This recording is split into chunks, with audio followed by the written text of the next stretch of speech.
My name is Jack Lennon. I'm a student at Wesleyan University, and this is my absolute final video for PGC 2012. I thought about writing things down to kind of guide my video, but I feel like it loses its sincerity when I try to script what needs to be said. Reflecting on this past month, there's a lot that comes to mind. It became part of my routine. It was initially quite difficult to fit in with all my other extracurricular activities and my schoolwork, but every day was like its own motivational tool. You know, I would wake up every morning, and after the first few days, I actually became excited every morning for the new topic, which was always difficult to anticipate. And I was thoroughly impressed with the insight that the makers of PGC had in devising it, because I never expected there to be a day about voice or a day about eco-heroes, like things that actually make you think outside the box.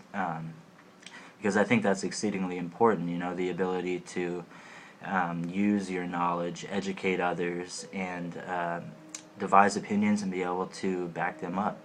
I think PGC did an excellent job of helping us either better our current skills or create skills that will help us advocate for this cause. It's kind of difficult to think about how tomorrow when I wake up there isn't going to be another challenge or another assignment that needs to be completed for a Project Green Challenge. It's kind of a weird feeling, but at the same time, you know, I hope that the work that I've done will help me continue to educate others, because even though the challenge in the contest is over, that doesn't mean that my work is done.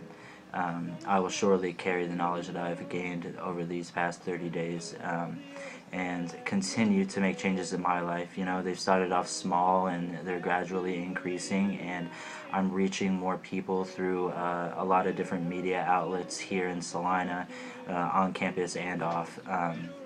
And, you know, just like everyone else in this challenge, I'm hoping to become a finalist so that I can meet today's environmental leaders. And, you know, it would be great to be able to pick their brains and learn from them, you know, because the knowledge that I gain, I can then share with others. And that, I think, is the overall goal, you know, for our routines to change from conventional to conscious. I'm sure that I can speak for most of the competitors when I say that you know, this has become a routine and we have become more conscious in the decisions we make each day. But I think it goes beyond, you know, just the mere knowledge of these issues. I think it's, you know, having the willingness and the wherewithal to actually educate others and, you know, help them change, to get on their level. Because I try to, when I think back to what my mindset was at the beginning of October, you know, it was pretty ignorant. You know, and ignorance is a choice today with all the technology and resources available to us. You know, there's no reason why we shouldn't be knowledgeable on these topics that are very relevant and very serious in today's society.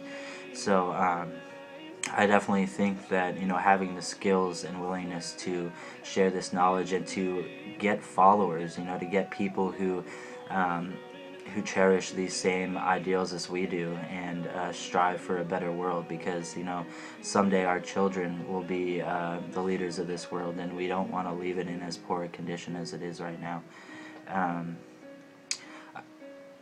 You know, I don't even know where to go from here. It has definitely been a life changer, as cliche as that is, and as much as I despise cliches. It's been interesting. I turned into somebody who is so conscious about the things that I buy and the behaviors that may affect other people many steps down the road, that you know, I'm at a point in my life that I never really thought I would be at least not at this point.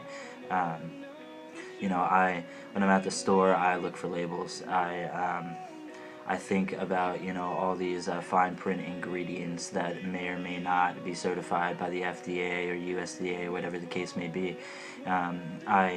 I think about the decisions when I'm throwing things away. I'm thinking, okay, who is this going to affect later down the road?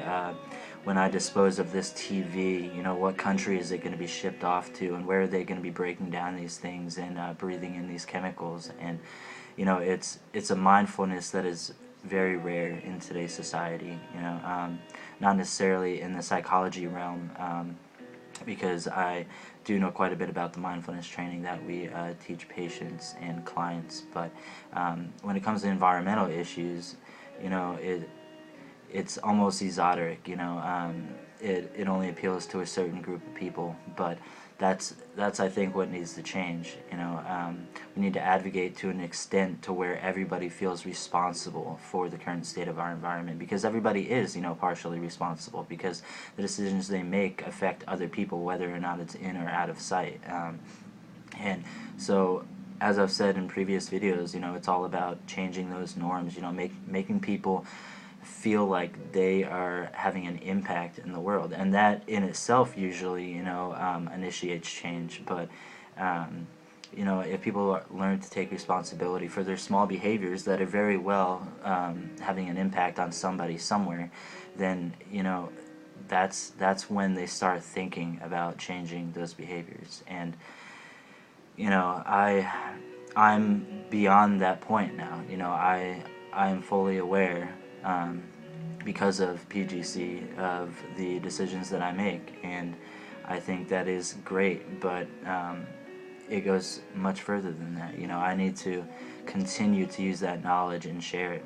I need to, hopefully, it would be wonderful if I was chosen as a finalist, so that I could gain even more knowledge, even when the contest is over, talk to environmental leaders, and I'm sure there would be a tremendous amount of resources available at that point as well. And I just hope, like everybody else, that my work proves fruitful. I mean, it already has, surely, but a lot of it is a psychological change.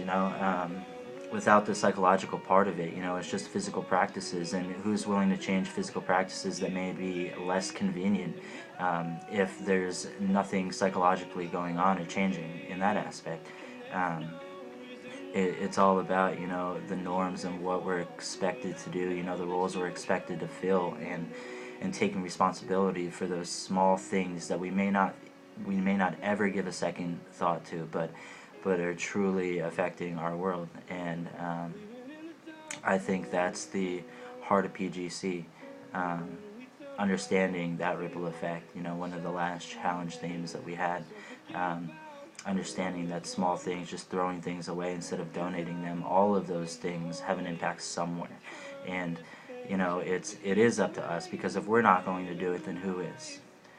We all need to take responsibility. And I am just so impressed with the change that PGC induced in me, because I was relatively set in my frame of mind, and even though I was somewhat ignorant about the environmental issues, this has definitely changed me for the better. And it's very possible that I will continue to work with environmental issues in the future. And it's just been awesome, and I am truly grateful for what you guys do. The opportunity to be a part of this is just incredible, and I hope to become a finalist. That's what we all are hoping for, but that in my mind is what PGC meant to me, and what it should mean to everyone, because we're the ones that need to make the change. Otherwise, it's just not going to happen. So I appreciate your time, and look forward to hearing from you guys, and I'll talk to you then.